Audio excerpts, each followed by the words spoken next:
Bonjour, dans cette vidéo, on va apprendre à trouver k un entier maximal, d'accord, le plus grand possible, afin que la probabilité que x soit au-dessus de ce nombre, eh bien, dépasse un seuil alpha, d'accord. Donc, x, tu verras, ça va suivre une loi binomiale, et alpha, c'est un nombre entre 0 et 1. Premier appel que je te propose pour juste mieux comprendre. Si en abscisse, j'ai mis les valeurs possibles de cette variable x, et les probabilités calculées de chaque issue en ordonnée, ben, par exemple, ici, tu obtiendrais un diagramme, donc ici, soit un diagramme en bâton, soit un histogramme, des rectangles, ça n'a aucune importance, mais retiens qu'en fait, si ici je suis en 7, eh bien la hauteur de ce bâton vaut P de x égale 7, et pour 11, P de x égale 11. L'événement x supérieur ou égal à 11 est constitué de toutes les issues 11, 12, 13 jusqu'à n, d'accord, et x inférieur ou égal à 10, lui, des issues de 0 jusqu'à 10. Et donc, quand on cumule les probabilités de x inférieur ou égal à 10 avec près de x supérieur ou égal à 11, on obtient tous les cas possibles, c'est-à-dire en fait 1. Retiens cette idée. Deuxième chose qu'il faut que tu maîtrises, P de x inférieur ou égal à k, et notre calculatrice, cette commande, elle sait faire le cumul de toutes les probabilités des k en dessous de ce nombre k justement, avec binôme f répète pour les Texas, binôme BCD pour les Casio. À toi de bien saisir au bon endroit tes paramètres.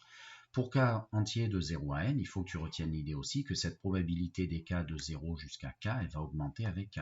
D'accord? Par exemple, P de x inférieur ou égal à 3, si tu lui ajoutes P de x égale à 4, tu obtiens P de x inférieur ou égal à 4. Tu as rajouté le cas suivant. Troisième idée à retenir, P de x supérieur ou égal à k, eh bien, ça sera égal à 1 moins P de x inférieur ou égal à k moins 1. Pourquoi? Parce que cet événement supérieur ou égal à k, d'accord, les valeurs de x sont supérieures ou égales à k, pour contraire, eh bien, les valeurs de x qui sont en dessous, attention, de son précédent, c'est des entiers, donc en dessous de k moins 1. Illustration, avec ce que je t'ai dit tout à l'heure, si je veux faire la probabilité de x supérieur ou égal à 11, eh bien, c'est égal à 1, le tout, le total cumulé de toutes les probas, moins la probabilité des cas cumulés en dessous de son précédent, c'est-à-dire 11 en dessous de 10. Voilà. Alors la question que je te pose unique et elles reviennent toutes au même. Tu peux faire seulement un exemple pour bien comprendre. Si x suit la loi binomiale de paramètres 30 et 0,6, je veux trouver le plus grand entier k, tel que la probabilité justement que x soit au-dessus de ce nombre dépasse 0,9. Alors, la première chose que tu dois faire quand tu as une telle question, ici tu as x supérieur ou égal à k, ça va être de te ramener à l'événement contraire, parce qu'on ne sait calculer avec notre machine que ces probabilités-là. Donc, on va se ramener au contraire. C'est la première chose que tu dois faire. Et on va voir ce que ça nous donne. Donc, du coup, je vais utiliser justement le rappel numéro 3 et je te l'affiche. On va transformer, si tu veux, l'approche. Parce que là, on pourra le faire. Donc, par exemple, eh bien, j'ai remplacé avec la formule numéro 3, j'ai remplacé P de x supérieur ou égal à k par 1 moins P de x inférieur ou égal à k moins 1. Du coup, ça revient à chercher ceci, toujours supérieur à 0,9.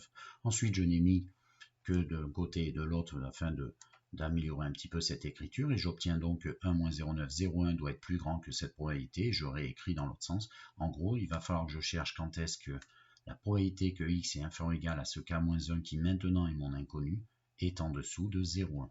Et donc la deuxième partie, c'est uniquement de la calculatrice. Donc on va partir dans notre calculatrice, tu me suis, et je vais chercher quand est-ce que k est maximal pour que le total cumulé de ces probas reste en dessous de 0,1. Donc c'est parti, tu me suis, calculatrice.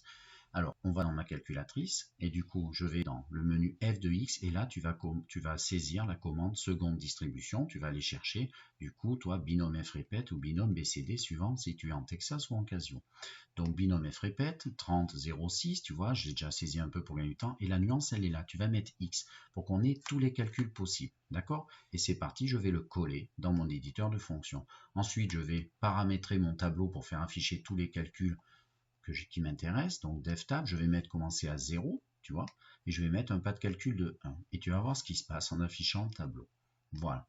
Alors regarde, le tableau cumulé, ça veut dire en gros, comment il faut comprendre ça?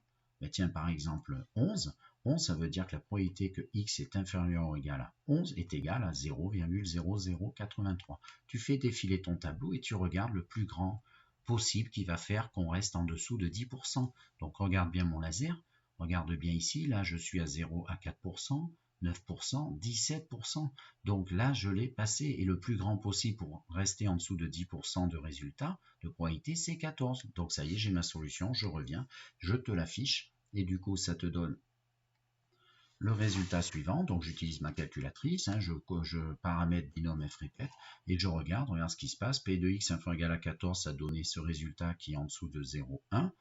P de x inférieur ou égal à 15, ça donne celui-ci qui passe au-dessus de 0,1. Et moi, je voulais la plus grande valeur de, attention, de k-1 qui fait que je reste en dessous de 0,1. Donc k-1 fait 14. Et si k-1 fait 14, mais que c'est que k fait 15, ça veut dire quoi? Ça veut dire que la probabilité que x est au-dessus de 15, ça veut dire que toutes les issues au-dessus de 15, si je cumule toutes les probabilités, je vais passer au-dessus de 90%. Et tu vérifies effectivement que si tu fais l'événement contraire de ceci en passant, ça fait 1 moins P de x inférieur ou égal à 14. Tu prends tes petits calculs avec ce qu'on a fait ici et tu verras qu'effectivement, ça fait 0,903.